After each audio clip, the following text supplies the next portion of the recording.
Veja, se você pensar na tarifa do dia 2 de abril, né, ali você tem um monte de razões. Né? É o mundo inteiro. O mundo inteiro. É o mundo inteiro. E por que os americanos estão fazendo aquilo? Eles estão fazendo porque eles entendem que há uma receita importante, receita, né, para o governo americano, para o tesouro americano, oriunda das tarifas, que ajuda orçamentariamente os Estados Unidos. Né? Tem essa razão. Tem outra razão que é o seguinte: os Estados Unidos têm uma relação assimétrica com o resto do mundo, oferece mais benefícios do que recebe, e uma das maneiras de reequilibrar esse jogo é você importar livre. Tem outra que é a seguinte: olha, conforme o sistema multilateral se tornou esclerosado, pouco produtivo, debaixo da lona da OMC, é necessário que nas relações bilaterais os Estados Unidos tenham uma vantagem adicional. Então, como é que você começa? Você morde para depois você assoprar. Então, eu começo te taxando para depois, eventualmente, tirar alguma coisa.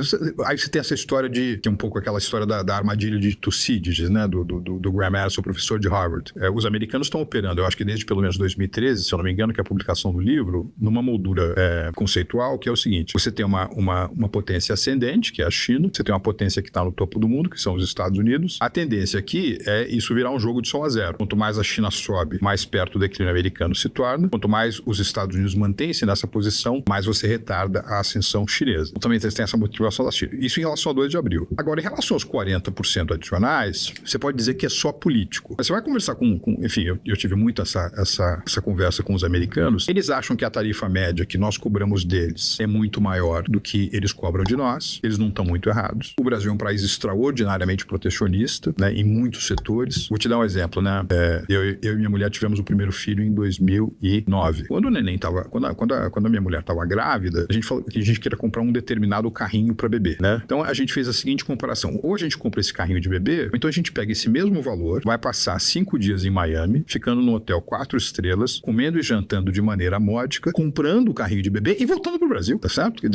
É um absurdo que nós brasileiros somos protecionistas. E aí você acrescenta essa camada recente de queixas a restrições que o Brasil tem a empresas de tecnologia, de grande porte. Então, tudo bem, você pode imaginar que tem um conteúdo político, mas tem um conteúdo econômico também. Tanto que você tem sobre o Brasil uma espécie de via tripla de tensões comerciais. Você tem o tarifário, que ainda não acabou por completo. Você tem 41% de tudo aquilo que o Brasil vende para os Estados Unidos sujeito a 40 mais 10 de tarifas. Você tem esses outros temas que pegam o Brasil, mas pegam outras economias também, como é o caso do regime comercial deles para o aço, para a madeira e derivados. E você tem uma investigação que se abriu contra práticas desleais do Brasil e que está rolando e que vai demorar um ano, vai pelo menos até setembro, outubro do ano que vem. A primeira audiência aconteceu, né, no mês de setembro. Então, eu acho que tem um elemento político, mas tem um elemento econômico também.